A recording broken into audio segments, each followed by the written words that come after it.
중공부 예배 시간에 제가 과제를 들고 나오면 아이들은 어떠한 의미인지를 알고 있습니다. 우리 중공부 아이들 제가 과제를 들고 나오면 뭐죠? 퀴즈를 낸다는 겁니다. 절대로 그냥 주는 법이 없습니다. 퀴즈를 맞춰야지만 제가 과제를 아이들에게 선물로 줍니다. 자, 퀴즈를 하나 내도록 하겠습니다. 누구나 맞추셔도 되는데 크게 어렵다면 어렵고요. 쉽다면 쉬운 문제가 되지 않을까 싶습니다. 구약성경을 보면 하나님께서 이스라엘 백성을 출애굽시킬 때 세 가지 절기를 하나님께서 허락하여 주셨습니다. 이 세 가지 절기가 무엇일까요? 너무 어려운 거. 예, 저 뒤에 예빈이가 손을 들었습니다. 제일 먼저. 맞습니다. 순서는 조금 들렸지만, 예, 앞으로, 나중에 줄게요. 맨 뒤에 있으니까. 예. 6월절, 초막절, 7.7절이라고 했습니다. 근데 순서는 조금 바뀌었죠, 그죠? 가장 먼저 주신 것이 6월절이고, 그 다음이 7.7절이고, 7.7절의 또 다른 이름은 오순절이죠. 예. 그리고 맨 마지막이 초막절입니다. 장막절이라고도 하기도 합니다. 자, 그런데 하나님께서 이 3대 절기를 주셨는데 이 3대 절기 중에 두 가지 절기가 추수하고 관련이 있습니다. 그래서 오순절, 7.7절의 또 다른 이름이 초실절 혹은 맥추절입니다.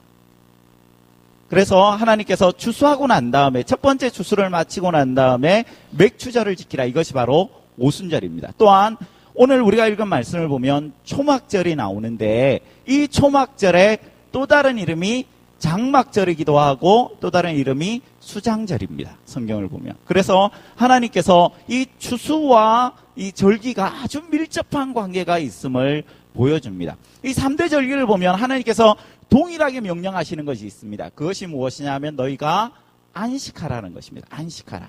그런데 우리가 아무리 생각을 해봐도 이 땅 가운데서 농사가 아무리 풍년이 된다 한들 우리가 얼마나 일을 하지 않고 안식할 수 있겠습니까? 그 기간은 극히 짧을 수밖에 없다는 거죠. 그런데 그들이 7일 동안 안식하는 것은 바로 영원한 하나님의 나라를 경험하게 하는 것입니다. 그래서 이 3대 절기는 모두 다 우리의 구원과 관련이 있습니다. 6월절은 어린 양의 피로 예수 그리스도의 피로 우리가 구원을 받았음을 예표하고 있고요. 오순절은 뭐죠? 신약교회에서 오순절은 성령 강림입니다. 성령 강림을 통해서 교회가 생겨나고 구원의 기쁨들이 우리 가운데 넘쳐나는 것입니다. 그렇다면 초막절은 무엇일까요? 초막절은 구원의 완성입니다. 하나님의 나라가 완성되는 것을 경험하는 것이 바로 초막절이라는 거죠. 그래서 우리가 방금 읽은 성경 말씀을 보면 안식에 대한 것은 6월절이나 오순절이나 초막절이 다 나오는데 이 초막절에만 언급하고 있는 내용이 있는데 그것이 무엇이냐면 40절에 있는 첫날에는 너희가 아름다운 나무 실과와 종려나무 가지와 무성한 나무 가지와 시내버들을 취하여 너희의 하나님 여호와 앞에서 이래 동안 즐거워할 것이다 라고 되어 있습니다. 다른 절기에는 이 즐거워하라는 말이 없습니다. 그런데 이 초막절에만 하나님께서 즐거워하라라고 이야기합니다. 왜냐하면 이 초막절이 우리의 구원을 완성하는 것이기 때문에. 그래서 스가랴서 14장 말씀 우리 한번 띄워주시겠습니까? 스가랴서 14장 16절 말씀입니다. 예, 안 띄워지네요.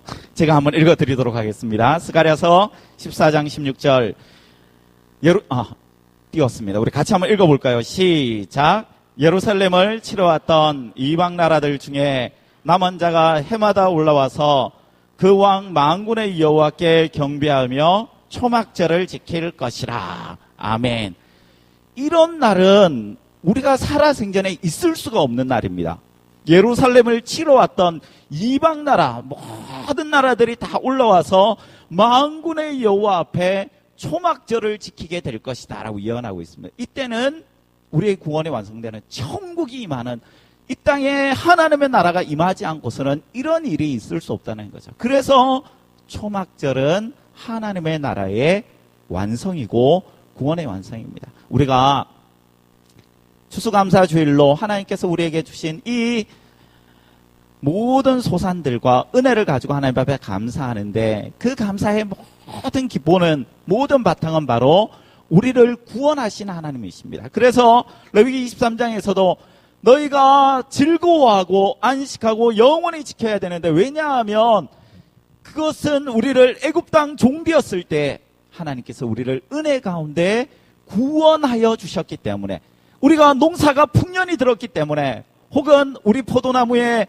열매가 많이 맺혔고 무화과 나무에 소출이 많고 우리의 양과 염소가 많기 때문에 우리가 감사하는 것이 아니라, 혹시나 여기 있는 분들 중에 내가 감사할 게 뭐가 있는가, 내가 지난 1년을 바라볼 때 내 연봉이 얼마였고 나에게 얼마나 안 좋은 일들이 많았고 내가 얼마나 사업에서도 실적을 내지 못했는데, 이런 마음이 드시는 분들이 계신다면 레위기 23장에 있는 것 같이 너희가 다른 것 때문에 감사하는 것이 아니다, 다른 것 때문에 즐거워하는 것이 아니다, 우리가 애굽 땅 종되었을 때 우리가 영원히 죽을 수밖에 없는 그 상황 가운데서 우리를 구원하여 주신 그 하나님의 은혜 하나로 말미암아 우리는 능히 즐거워하고 감사하고 찬양하고 율동하고 하나님 앞에 즐거워하는 것이 합당하다라고 우리에게 가르쳐주고 있습니다. 이것은 영영이 지켜야 될 규례라고 이야기합니다. 우리가 이 시간에 각 초원별로 준비한 것들을 가지고 하나님 앞에 나아올 것인데, 하나님,